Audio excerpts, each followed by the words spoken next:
find your dreams, find your dreams come true. And You guys have not seen me on this here page in I want to say 3 years doing a full video. Like, I've been uploading my shorts and stuff, but like getting on here actually talking about life and like what's been going on, yeah, I kind of left y'all on a cliffhanger. And I should have been more, you know, open to coming back on here and following up with life and stuff like that, but I just didn't feel it. Like, it wasn't a feeling that I felt, and if I don't feel something, then I just don't want to do it. Now granted, I did recently upload a short of basically the new job that I'm doing now, but that doesn't do any justice when you guys don't even know how I got there. So let's go ahead and jump into this video. But before we do that, I need you to make sure that you are subscribed, you are turning on your notifications, and you're hitting that like button. If you do those 3 things, we can go ahead and move forward. So if you made it this far, that means that you subscribed to my channel and you turned on your notifications, right? Okay, so first things first, let me just get into the comment section of the last video that I uploaded on YouTube, because everybody was sending me so many encouraging words. I'm not gonna be able to read all of them, but we'll get to some.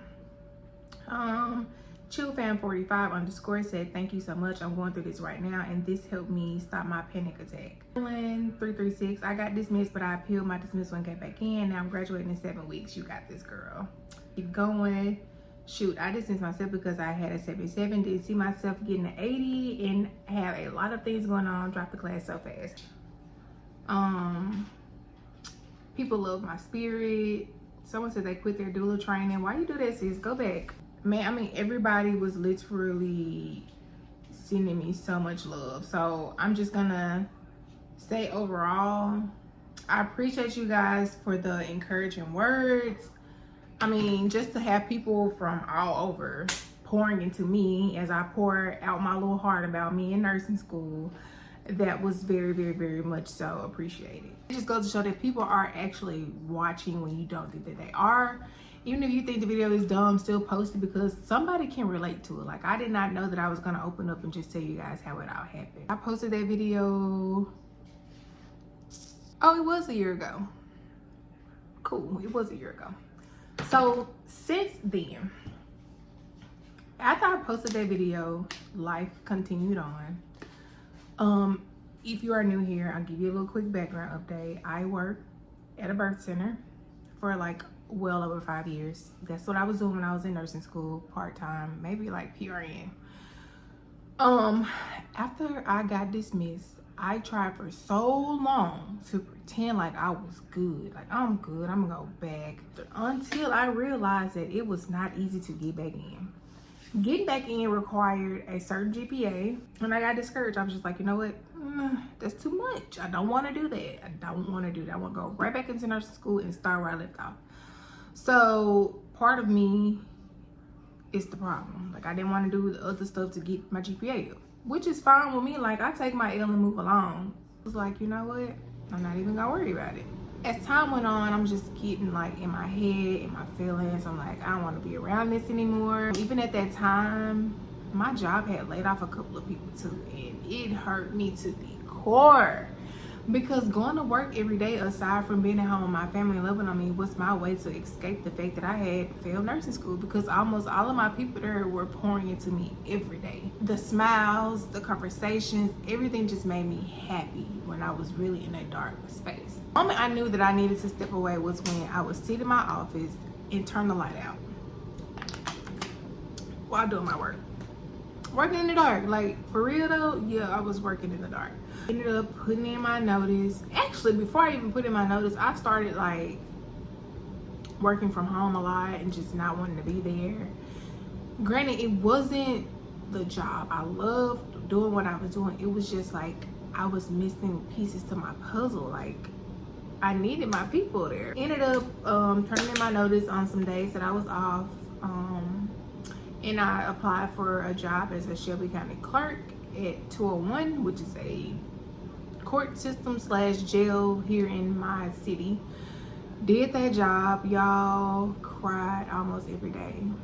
To my husband, I said, I cannot do this. This is not what's for me. So he's like, well, you gotta do what you gotta do. I can't. I was miserable. I thought I was happy. I was forcing myself to be happy. I wasn't freaking happy. I didn't want to do that job, and I did not want it. And that's why I love my husband for who he is, because he gonna support me 1000%. Like if I say I don't want something, he's gonna encourage me to do something different. I left that job. It's crazy how it happened. I gotta give you guys the details. So I was in court talking to some seniors, and we were just talking about how much money we make and how much money I could make being a nurse. And they all looked at me like, Lex, go back to school, go back to school. I'm like, okay, I'm gonna do what I gotta do to go back to school. So I went to my desk and I was looking through my email, and I got an email from this place called the Collective Blueprint. Shout out to them, because they were looking for people to do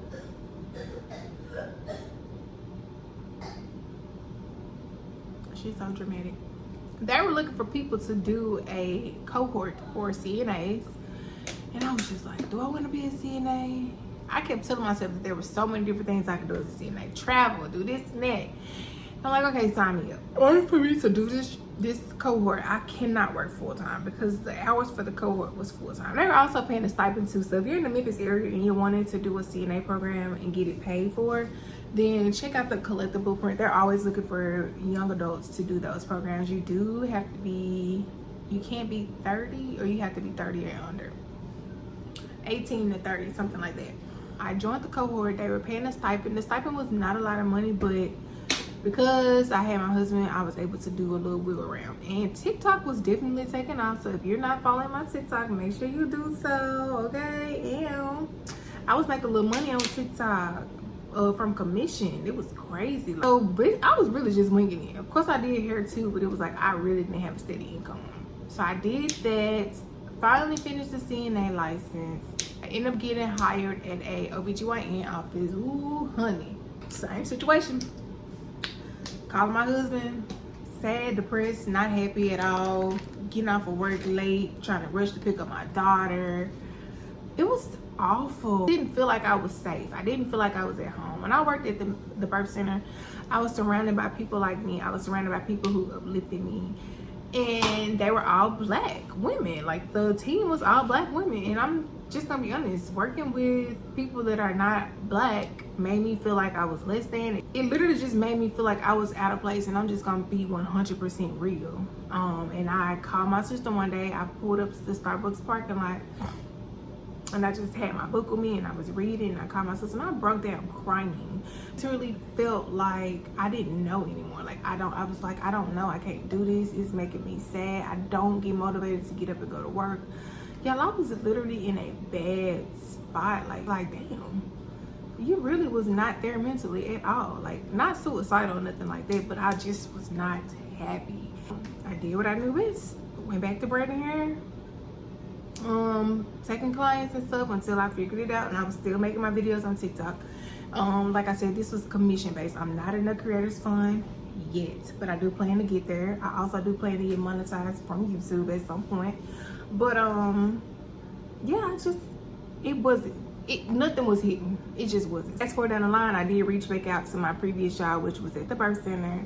I was able to reach out and just try to go back, and I did do that for a couple of months because it was only PRN. I need like a full-time or part-time job. So I'm applying, y'all. Nobody would call me back. Like my husband, man, shout out to that man. When I make it and I'm able to, that man can have whatever he wants if I'm able. Like have a partner who's gonna stick it through with you. Granted, it was not easy at all, but the man barely complained. He didn't make his job to remind me that I wasn't working. Applying for jobs, I mean job after job after job. Nobody was calling me back. The CNA license, I could have used it, but I just couldn't see myself doing it and being happy doing it, because you don't want to do a job that you're not happy doing. If it don't make you happy, do not do that. You don't want to be at a job miserable, okay? So I even applied to FedEx. I'm supposed to be a soft girl. Why do you want to go to FedEx? Like, I'm just like, I need some money. Like, that's why I want to go to FedEx. So I applied for FedEx. They called me back for orientation. I was like, no. So then I applied for Dunkin' Donuts. Baby, they called me back maybe 3 weeks later, 4. This is the one. Prior to all that, I saw an open interview for Spirit Airlines. Matter of fact, it didn't even say Spirit Airlines at the time. It said GAT. I was like, ooh, I can do this. So I saw the ad. I just saw the ad. I don't even think I read it thoroughly. It was like open interviews. I'm like, boom, get out of class, let me go. I had like maybe 40 or 30% on my gas. And the place was maybe like 15 minutes from my house. So, like I said, my husband was the one with the income at that time. So, I'm like, dang, I don't want to keep calling him, you know, constantly saying I need this, this, and that. But let me just see if I can make it to this interview. So, I show up to the interview. And the thing that got it was my shoes. So, the girl was like, when she interviews her customer service people, you need to have closed-toe shoes, dress professional, XYZ. I was dressed professional, but the shoes I had on, I thought that I was gonna be able to get by with them, but I should have known better. They were like these platform sandals, but like business type, but my toes were showing.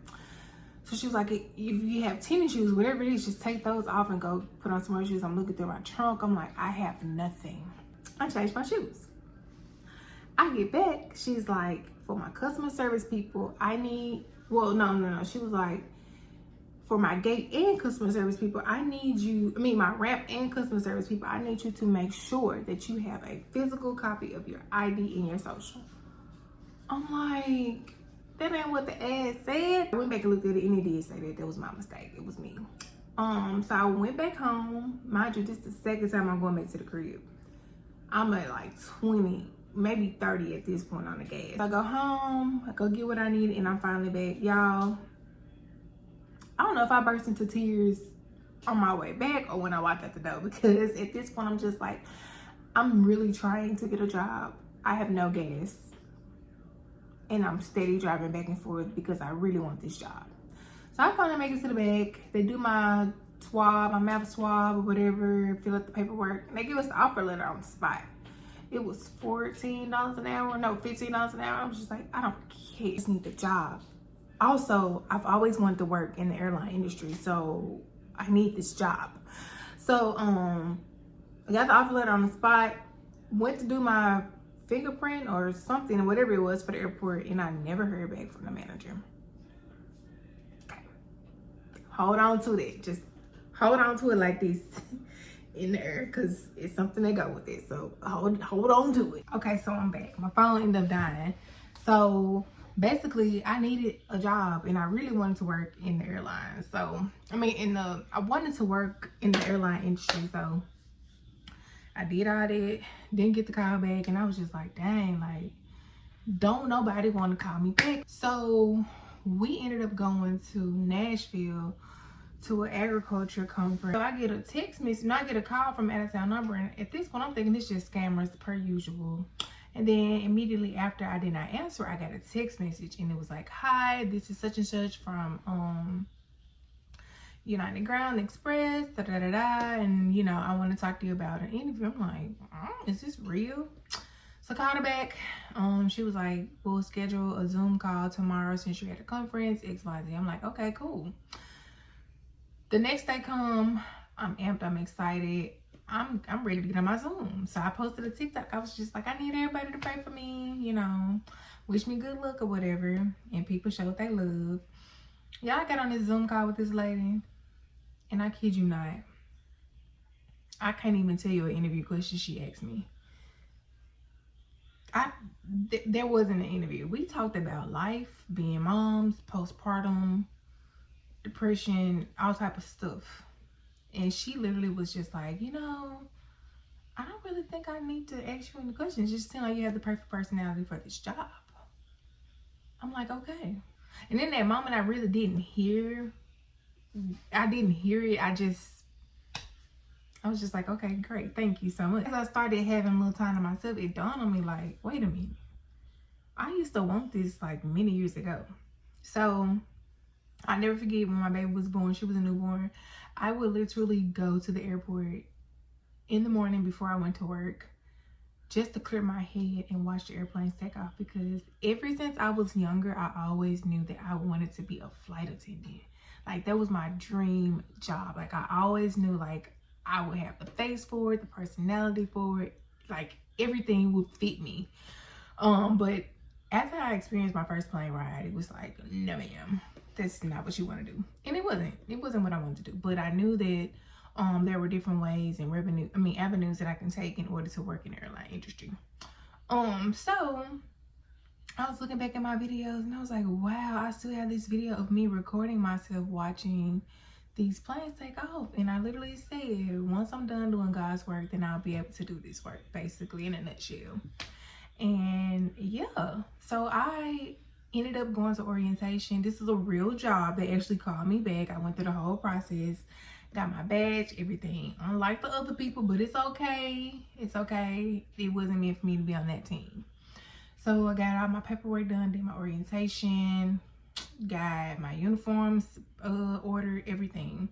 So fast forward to me working. Like, I've been working a job. Now, I was still trying to hold on and do PRN at the birth center, but unfortunately they did not work out for me because I work 4 days on, 3 days off, which means that my 3 days off cannot be spent on call. It just wouldn't be worth it. So that's that. So I let that go. Always gonna have a place in my heart, like, period. I'm always gonna love birth. I'm always gonna want to understand birth a little bit more. But as far as working, it just won't work with my schedule. I do see myself growing. Do I want to be a flight attendant after being in this environment? Still a no right now. But there are other things that I can do to climb the ladder. I've already looked into it. I've already spoken with people with different programs like Women in Aviation, just all type of stuff. So I know where I'm going with this. I just haven't figured out what exactly it is that I want to do. So that said, y'all, I'm in a better space right now, a better headspace. I'm feeling better. I look forward to going to work. Like, I literally, when my phone died, I cleaned up a little bit, ironed some clothes, folded some clothes, just so I can prepare myself for the work week. It's a lot of other stuff that I really want to touch bases on, but I really want to talk about this first. So we'll save the rest of it for another video, because the minute I got this job, I swear to God, it seemed like the devil was just like, girl, I'm finna hold you by the little thin hair that you got, that little bitty piece in the front. Like, yes, I'm about to grab you by it and show you what I can do. But that is overall what has been happening with life, the transitions, the good things that are still gonna happen. If you guys are not following me on TikTok, please do so. It's _ambitiousAF, Instagram _ambitiousAF. Turn on your notifications, hit that like button, and yeah, if you got any more questions for me, let me know. Just make sure you follow me on all platforms, because I've been updating some stuff lately, and you guys can get bits and pieces of what's been going on. So yes, I thank you guys for tuning in yet again, and I hope that you guys enjoyed this video. And I'm gonna be out of here because I gotta prepare myself for tomorrow. All right, y'all, bye. Sometimes I wonder if you know